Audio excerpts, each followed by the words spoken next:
Now, okay, here we are. Welcome everyone to Real Management Talk with LJ and Jocelyn. Um, it's great to have you all back, and we're really excited to see you. Today I'm in a slightly different location because we're in the process of working on moving, but it's led to our great discussion for this next episode that we're doing here, right? Yes, The absolutely. creativity and innovation, because LJ and I were talking about the creative and innovative things that having to think about going into a move. So what better way to talk about it in aspects to our businesses and our uh, you know, nonprofit organizations and everything that way, right? Because we're constantly having to Absolutely. be creative. So Absolutely. And yeah. it feels like, well, welcome again, everyone, and thank you for joining us for another fantastic episode with my queen sister, Jocelyn, and I. Um, to Jocelyn's point, absolutely, creativity and innovation are the bedrock of success for our organizations, just as it is for our people. And I can't help but to think, Jocelyn, about um, the disengaged employee in all of this, Right. right? Employee engagement matters so much to creativity and innovation. And I think that creativity and innovation go hand in hand, really, with the capacity and the ability for our employees to be able to feel like they are being creators. They are creating and they're producing things that they're proud of and that they, want. Oh crap! That totally got me. Yeah, sorry about that, but Sorry. we guys, Let's start over. if you're watching this, and this is what's throwing LJ off, but we were having some surprise guests in the background because it's a little being creative and innovative and a lot of multitasking in my household here as we're getting ready to move. But hey, this is I just figured everybody wouldn't want to hear, and I forgot to warn LJ about it. But see, Exceptional. creativity and innovation. I'm just. And this is an example of a very engaged employee, right? Taking that Exactly. initiative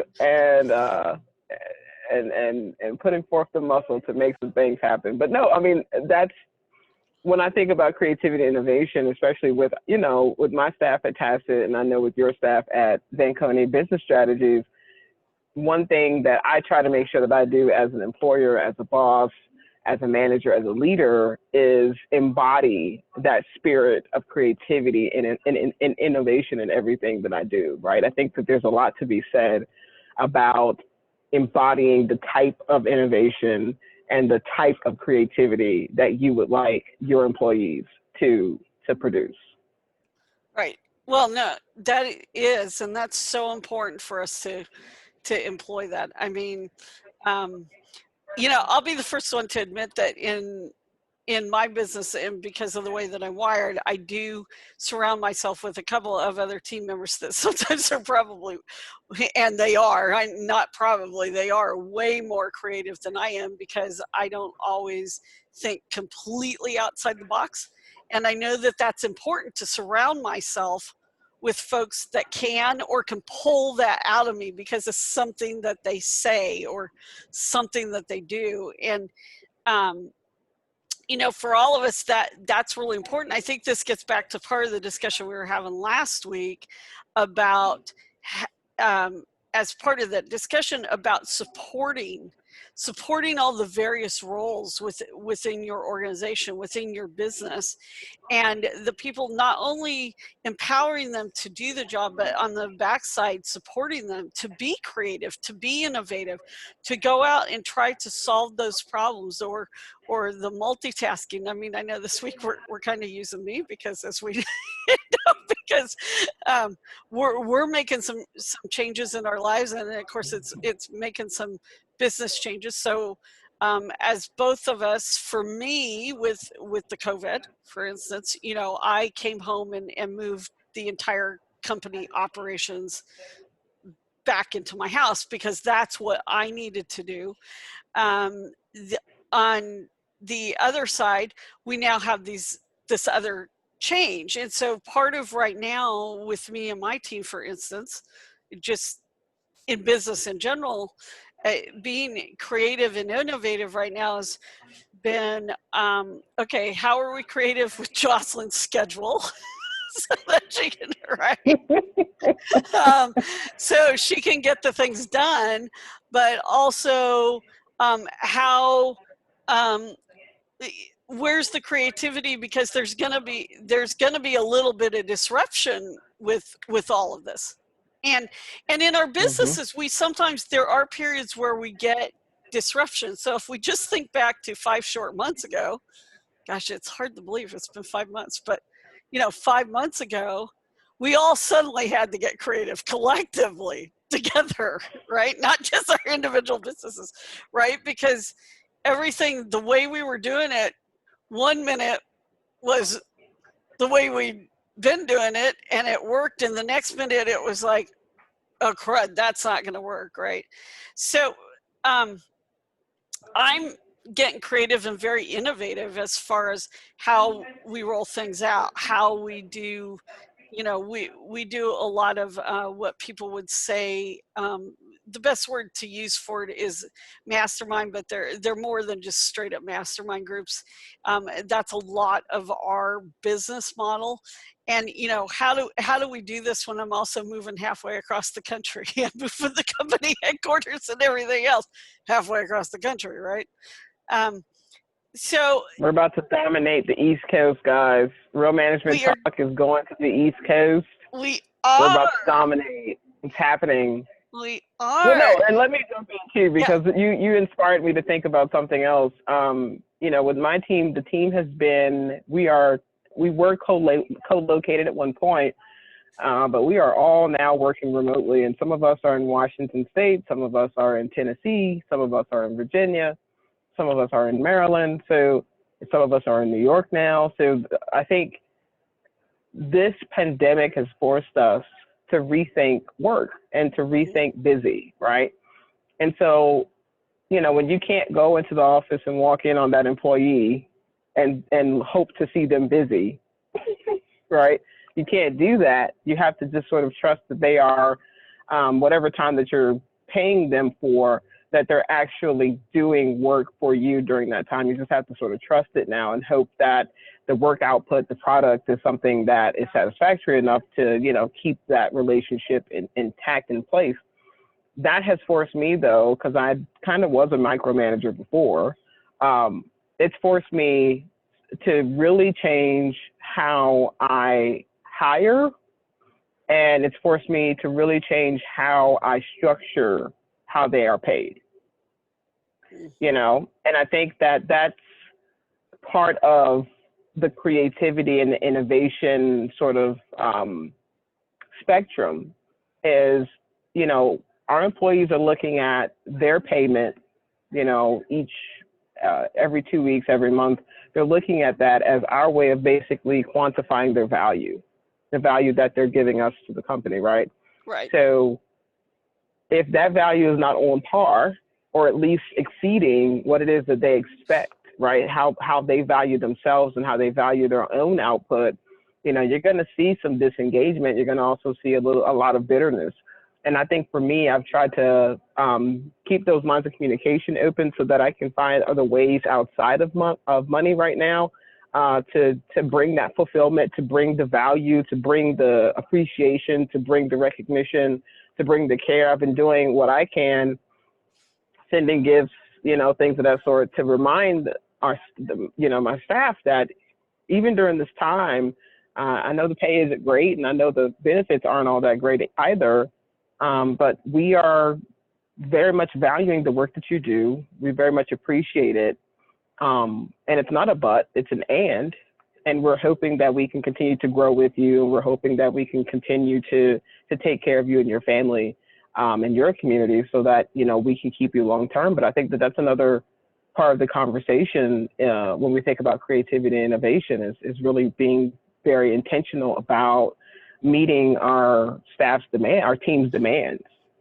Right.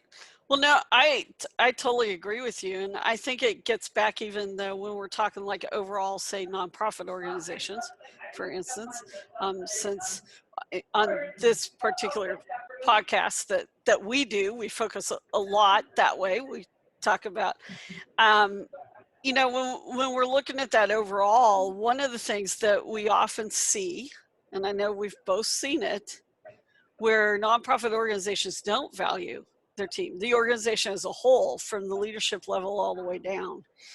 And that with COVID-19 and the way that it's forced the change, it literally forced the change, boom. And unless you were a nonprofit organization that directly had some part of the ecosystem that we considered were essential, you too got to go home to work. Your team too got scattered everywhere, no matter how you were located. Like for us, like you were saying, well, we're essentially, I'm currently Texas, right? But I have team in California. I've had team in West Virginia.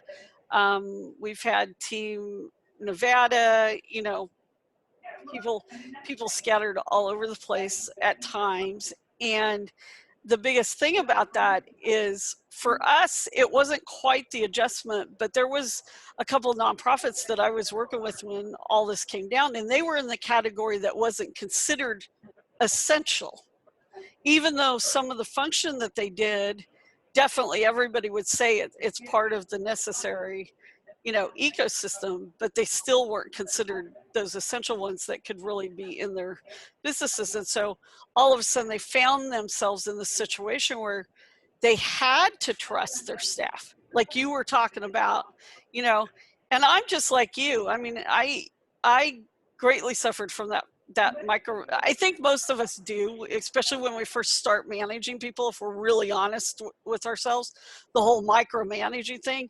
And it takes a while to learn that delegate doesn't just necessarily mean you assigned a task to somebody or project to somebody, but it actually means, you know, if you look at the deeper definition, on the surface it probably does if we looked it up, but if you look at that deeper definition, it means that you're empowering them to make the decisions and stuff for whatever it is that they're doing.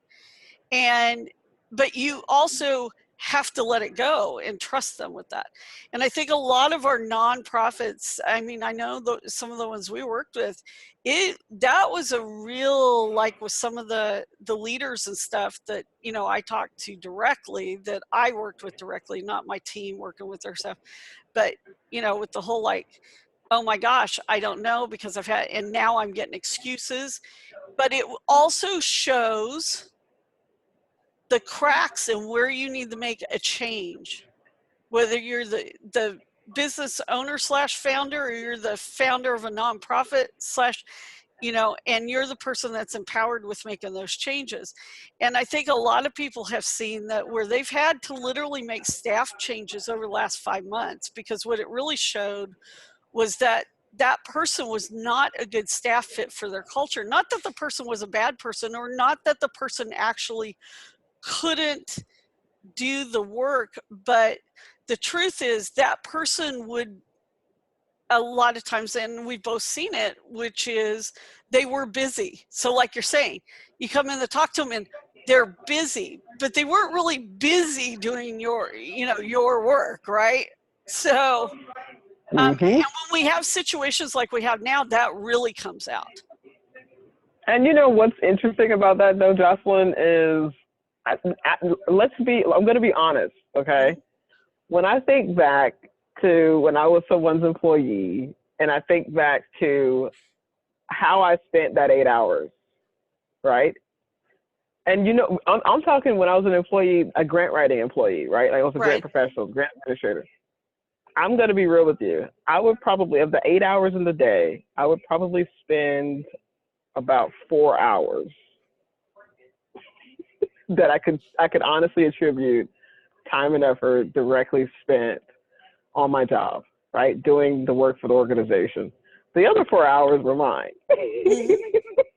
And I think that there's something to be said about that now, because with the pandemic, we have to rethink not only time and effort, but we also have to rethink what all goes into this sort of like concept of this abstractness of employee motivation and this abstractness of productivity, right? Because if that 4 hours is very well spent, and as we saw, I got, you know, these organizations millions of dollars, uh, something's working, right?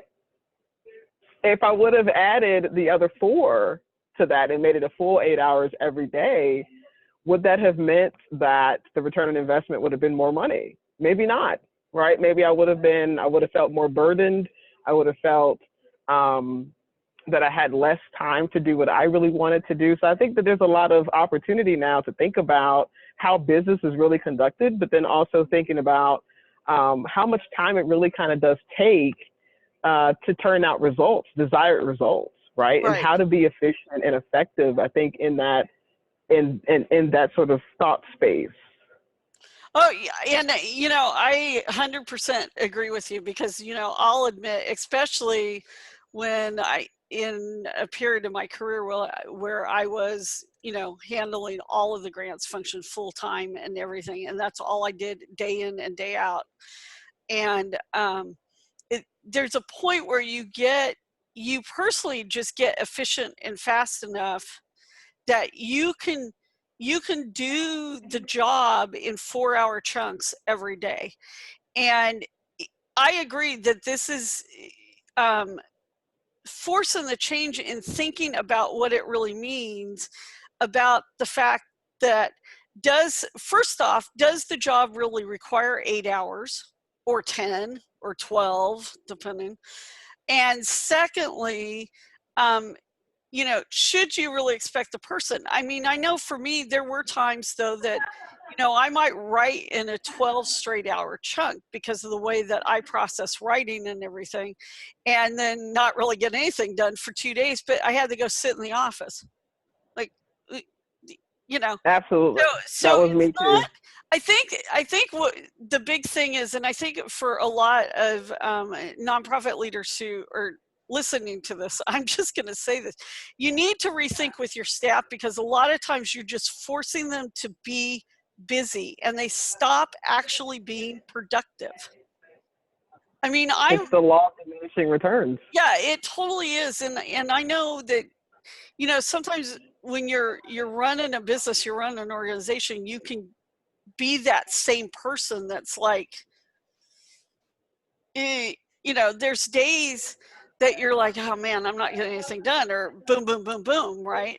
But but I think what we're all starting to learn, which maybe some of our younger counterparts have way learned, and you know, it's this whole thing, which is you could be very productive and generate, in the case of a nonprofit, especially if you're on the fundraising side, whatever side, donor management, donors, um, grants, and raise a lot of money and not necessarily have to be spending, you know, 12-hour workdays to do it Mhm. all the time. Mhm. You know, and I think that's the thing that we forget, and that was the thing that I saw with a lot of my nonprofit clients at the beginning of all this stuff in March, which was that they were like, Mhm.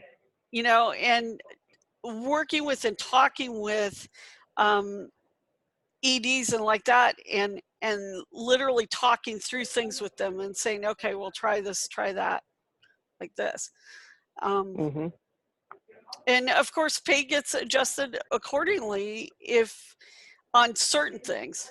You know, there's other things that, yeah, but it's also about empowering you people to give them the ability to just do the job. And I think when we talk about grants, the biggest thing that people forget is grants writing is very creative. Now I know when we oftentimes use creativity, and let's face it, it can be very innovative, because as we'll talk about at some point, another piece of this that has to do with how much the grant writer can impact and help you create and be innovative even in programming. But the thing about it is, it's just like any other creative, artistic type of expression, even though it's really more of a technical writing, that it takes a lot of, how shall we put it, brain power.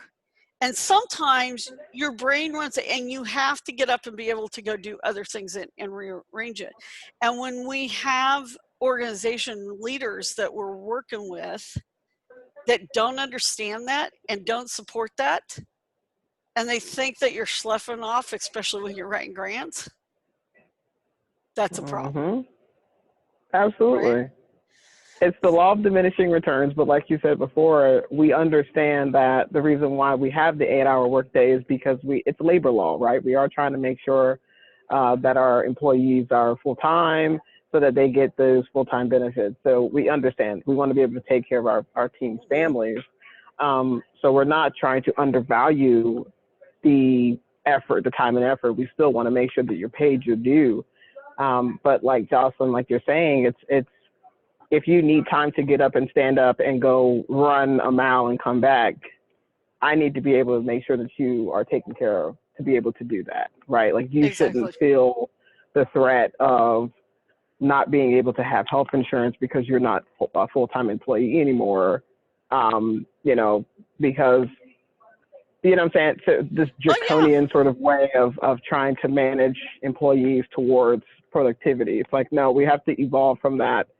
And it's not even theory X, theory Y, right? I think we're at a totally different place of imagining employee time and effort in this very gig economy, project-based economy. So I think we're just kind of at a new space in general. And like you, I'm really looking forward to talking about this a little bit later on. Maybe we can have a guest in that sort of organizational management space, talk about some of the exciting things that are coming out nowadays in terms of theory and philosophy. Yeah. Right. Yeah, that would be great. Well, folks, on that note, we're going to end this week's episode, but we will be back next week with a new exciting episode and our Real Management Talks. And just to remind you, Real Management Talk started because LJ and I were having conversations for years now around a lot of this stuff and with our clients, and we wanted to be able to share with you. Feel free to drop a comment at the bottom or follow us on Facebook or Instagram or LinkedIn social media channels and look for Real Management Talk. As always, we are also available on our new YouTube channel, Real Management Talk YouTube channel. And you can find all of our episodes there, our first 10 episodes of season 1. It will be episode 11, and it will be premiering a little later this week. Thank you so much. Bye. Thank you all. Bye. Bye.